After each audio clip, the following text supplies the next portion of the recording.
Kan sudah pasti sudah mengikuti persidangan bahwa kita tahu bahwa beberapa saksi yang diajukan oleh para pihak dari pemohon satu itu bagi kita sih lumayan berlega lah, karena semua saksi-saksi itu menerangkan hal yang tidak bisa dibuktikan secara konkret ya. Bahkan selalu mereka mengatakan ada oknum-oknum yang intimidasi, tapi ketika ditanya siapa orangnya nggak ada yang tahu gitu ya. Jadi dari substansi perkara ini menurut kita tidak terlalu serius setelah mendengar keterangan ahli maupun saksi-saksi yang diajukan pemohon satu, yaitu dari Anies Baswedan maupun siapa ya, Muhaimin ya, Muhaimin. Nah, satu yang ingin kami klarifikasi, bahwa seperti yang sudah kami sampaikan sebelumnya ya, bahwa persidangan ini adalah persidangan sengketa ya, sengketa dua pihak. Jadi pihaknya pun ada dua, jadi sifatnya interpartes, sehingga para pihak tidak boleh memanggil saksi-saksi di luar daripada dia tidak boleh memaksakan pada Mahkamah Konstitusi untuk memanggil pihak ketiga kecuali dia membawa sendiri buktinya untuk membuktikan dalilnya.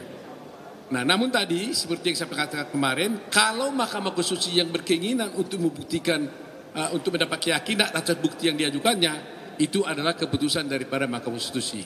Nah, tadi Mahkamah Konstitusi telah mengambil keputusan untuk mengambil beberapa orang menteri terkait untuk kepentingannya dia sendiri. Jadi dalam pemeriksaan nanti untuk hari Jumat dipanggil itu, para pihak baik pemohon maupun termohon tidak boleh nanya-nanya. Jadi tegas tadi hakim mengatakan kami tidak mengabulkan permohonan pemohon satu untuk memanggil menteri katanya. Itu tegas dikatakan. Kami menolak katanya. Tetapi katanya kami yang butuh untuk memeriksa para menteri tersebut, yaitu Pak Menteri Pendidikan dan Kebudayaan, Ibu Sri Mulyani Menteri Keuangan, Pak Hartarto, yaitu baru Pak Ibu Risma, baru DKPP, ya DKPP kalau salah tadi ya. Nah, jadi di sini poinnya, jadi bukan permohonan mereka yang dikabulkan, permohonan mereka justru ditolak, tapi mahkamah yang berkeinginan untuk memanggil saksi-saksi tersebut untuk membuktikan dalilnya. Kami terus terang aja fine-fine saja seperti saya katakan, bahkan mungkin kami lebih yakin kalau Pak Menterinya bersedia datang, semuanya akan lebih jelas dan tuntas. Kalau para menterinya ini datang, kami tidak capek lagi mencari saksi-saksi yang lain. Ya, kalau saksi-saksi lain kan pasti hanya sifatnya kan sepotong-sepotong.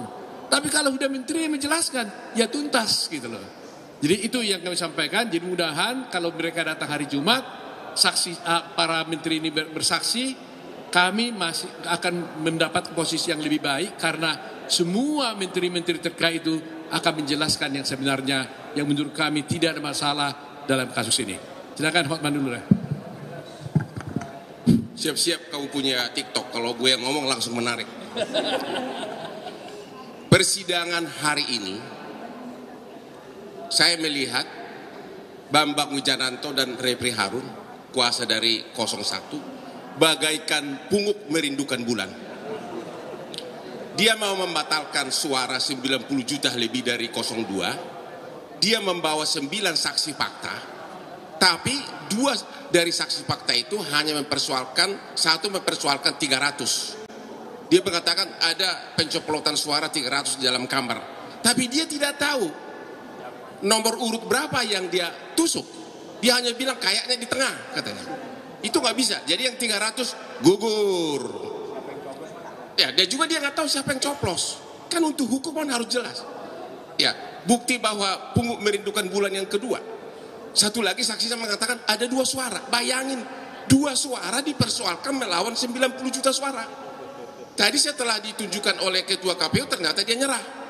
Akhirnya hari ini 0. Semua saksi fakta dari 01 tidak bisa membuktikan satu suara pun yang cacat. Itu benar-benar hari ini. Aku nggak bohong. Makanya benar-benar rekan kita yang 2 itu kayak pungut merindukan bulan. Yang kedua, mereka juga saksi mereka itu Banyak ahli nujum. Ahli nujum. Bagaimana dia tahu bahwa orang yang mendapat bansos pasti memilih? Bagaimana dia bisa tahu orang yang dapat bansos pasti memilih 02? Nggak ada yang tahu.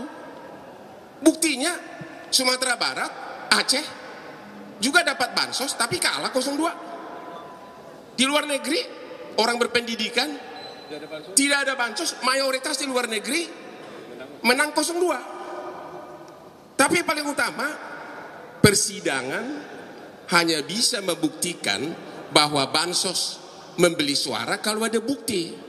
Kalau hanya ahli nujum yang didatangkan, omon-omon aja. Yang paling menyebalkan lagi, dan itu sangat menyebalkan, adalah Anda tahu selama 2 bulan ini apa aplikasi namanya? Aplikasi Sirekap tidak sah katanya. Tapi tidak. Tadi dibawalah saksi ahli. Saya tanya, apakah Anda pernah melakukan audit forensik yang sah agar buktinya jadi sah? Tidak pernah katanya. Hanya pola pikir dia. Jadi bagaimana aplikasi yang begitu besar mau dibatalkan hanya dengan omon-omon seorang yang tidak secara resmi melakukan audit forensik? Ada satu lagi saksinya dari Amerika. Itu juga bukan ahli forensik. Artinya hari ini benar-benar kemenangan di pihak 02. 12-0. Jadi yang terbukti hari ini Ungu Merindukan Bulan dan ahli nujum, ya, mengharapkan dunia runtuh. Dia nggak tahu Asri Hotman Paris masih banyak yang ingin di dunia hidup. Oke, cukup ya kita ya, cukup ya. Terima kasih ya, terima kasih.